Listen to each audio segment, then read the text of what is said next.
So it's time for another unveiling. Look at this. I've got the DayTrippers GameMasters guide. It's ready. It's time for the unveiling. Are you ready? Let's do it.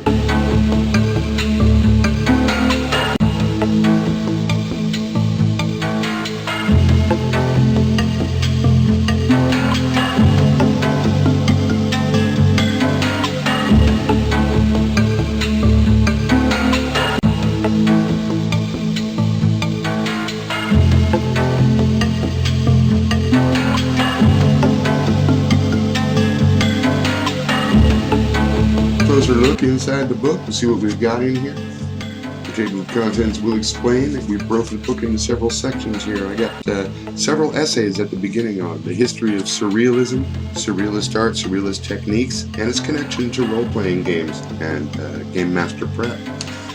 As we move on through here, I've got several essays which are based on years, actually decades, of experience in game mastering techniques. Now, one of the special things about DayTrippers is it's designed to be run in two ways. You can run it as a GM-like construction using the core rules only, which allows you to get sort of a collaborative, narrativist game going on. Or, using the Game Master's Guide here, you can run your high-prep sandbox world with an auteur GM and a high amount of player character input in a massive, crazy sandbox with lots and lots of random stuff going on. Now, as I get into the business portion, the world of DayTrippers is explained, the way that Slipspace works is explained, crazy destinations like dream worlds and the multiversal cow, what can happen to you when you're there, takes up about half of the book.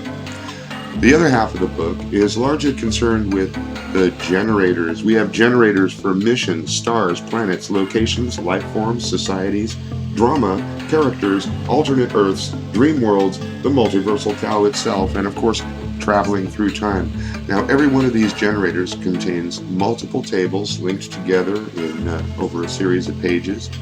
Many of these tables are dependent upon earlier tables in the chain so that your creations make sense as you're moving through, rolling up your stars, your planets, the life forms that live on them, the crazy places that your DayTrippers can visit. This is probably the bulk of the work in this book is comprised of all of these generator tables. I'm really proud of the way they came out. They look marvelous. Finally, at the end of the book, we get into narrative control. This is how I go about creating a day trip. Now, explaining the difference between the story, the mission, and the structure, explaining the way that narrative arc works within a short framework designed to create maximum drama over a 3 to 4 hour game session with large amounts of player input and without railroading. It all comes down to these crazy diagrams here, which I call run sheets. Here's a sample run sheet for Romeo and Juliet, Act 3. Now, do you have to use the run sheets? No, but you do have to start thinking like this, because the whole point of the DayTrippers campaign is to fuse the old and the new, right? The modern and the traditional approaches, so that we can accept large amounts of player input, large amounts of random input, and rely on the GM to pull it together with some improvisation, creating unbelievable, one-of-a-kind, surreal science fiction adventures. Now available in print and PDF. Check it out.